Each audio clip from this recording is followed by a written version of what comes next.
All right, we said this is important, why it is important, what are the objectives. Okay, everything is good, everything is theory, isn't it? Every rule is very nice, it's nice to read, but how you are going to do it? That's the most important part. The measures adopted to achieve the objective, isn't it? Say if our principal is going to tell you, all right, tomorrow I'm going to give ice cream for everyone, it is nice to hear. But important is what he or the school is doing to make it happen. They will have to order ice cream. Ice cream, the restaurant will have to bring the ice cream to the school and then we will have to distribute to each other. Then it happens. Then we are all happy. I know that you are expecting me to deliver ice cream now. No, no, no, thank you. Because it is Corona period. We will see that later. But similarly, the objective of Indian secularism is good. We have seen these 3 points, why it is important and what is objective. What we are doing, what our country is doing to achieve that objective. That means the measures adopted. First one is it uses a strategy of distancing from religion. Like when you are playing the football game, since you are the same level, the 8th standard guys are playing, generally I'll be standing there, I'll be watching, but I will not interfere. I will leave you to play the game so that I don't, I respect your freedom to play the game. As long as it's played quiet, it's okay, and nobody is being dominated, etc. I will leave it. Go on. State is doing the same. If there is no problems, state does not interfere in the religious matters practices. India state is not ruled by any religion or religion is not ruled by the state. Simple as that. Okay, that's the first measure. The policy or the strategy of distancing from religion, not interfering in it. That's the first measure adopted by our government. Second one, strategy of non-interference.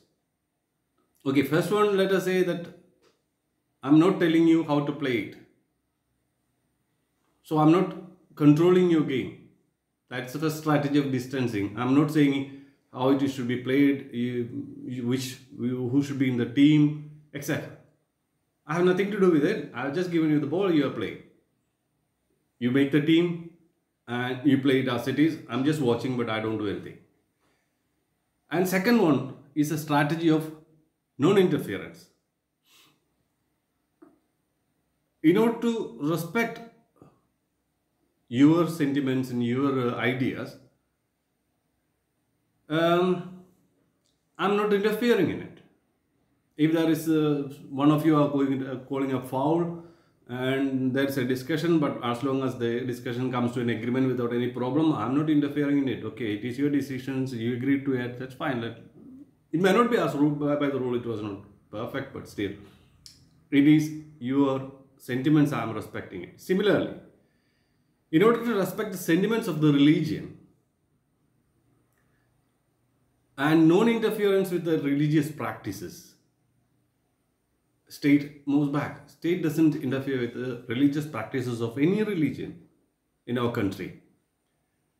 In some cases, it makes some exceptions because they are the weakest sections. Say, another example, if you're playing, 8ers playing with 7ers, some of the small fouls, we will forget it. They are children. We are doing some exceptions because they are weaker to make sure that they are trying to catch up with the stronger ones. It's the same. The non-interference of our government in secularism is that they will not interfere in your religious practices. They will treat every religion the same and they will not interfere. They will not come in middle. They will not come and tell you this is how you have to do your religious practices. Also, for the weaker ones, they will give some exceptions so that the others will, the weaker ones are equal with others. So that is the strategy of non-interference. Clear? And it is a little complicated. Understand it? State is not interfering with any religious practices. Also, state is helping the weaker ones so that they are in level with the stronger ones. Third strategy is a strategy of intervention. Okay, this is where actually Indian secularism is different. Even if state is distancing itself from the religion, state intervene when the fundamental right of any citizen is affected by a religious practice.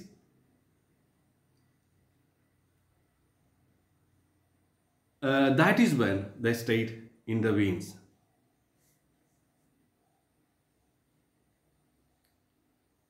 Clear? The state only intervenes in the religious practices when any religious practice is affected the fundamental rights of a citizen.